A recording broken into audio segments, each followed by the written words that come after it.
yan, ya? 150 St. Peter Chapel. Hoy, St. Peter Chapel! St. Peter Chapel, ya? Ya? Ya, St. Peter. Sabi mo, St. Peter.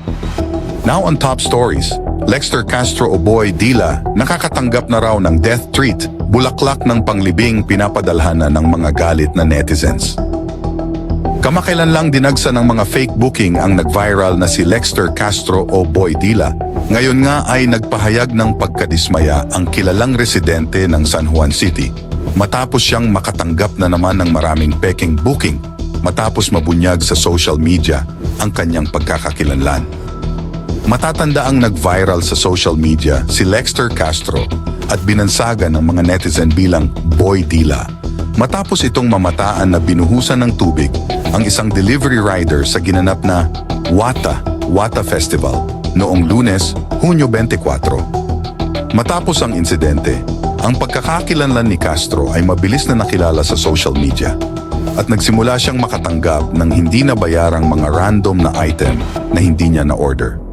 Ilan sa mga gamit ay ang appliances, gadgets, smart TV, construction supply, at iba pang mamahaling gamit na halatang hindi niya kayang bayaran. Sa nasabing pangyayari ay nagpahayag ang mga delivery rider ng mensahe sa mga basher ni Boy Dila. At sinabi nilang, "Tignan niyo ang mga ginagawa niyo para makabawi kayo sa kanya kung ano-ano ang ginagawa ninyo, kaming mga rider ang nagsasakripisyo." One of the rider who delivered the items to Castro. "Pinagtanggol niyo yung mga rider, pero kaming mga rider ang napeperwisyo," he added.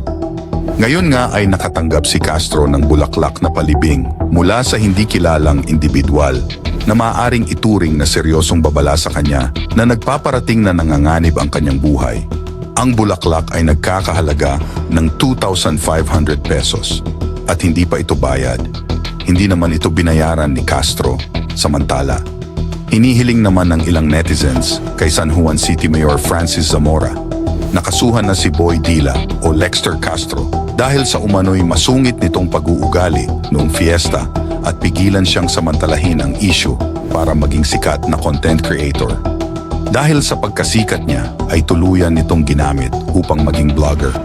Sa palagay nyo, kung maging isang vlogger na si Boy Dila or Lexter Castro, susuportahan mo ba siya sa social media dahil ginagamit na niya ang kasikatan sa pagbablog? Feel free to comment and follow us, Top Stories, for more updates. Thank you. 150 St. Peter Chapel. Hoy, St. Peter Chapel! St. Peter Chapel, ya? Ya? Hintayin nila.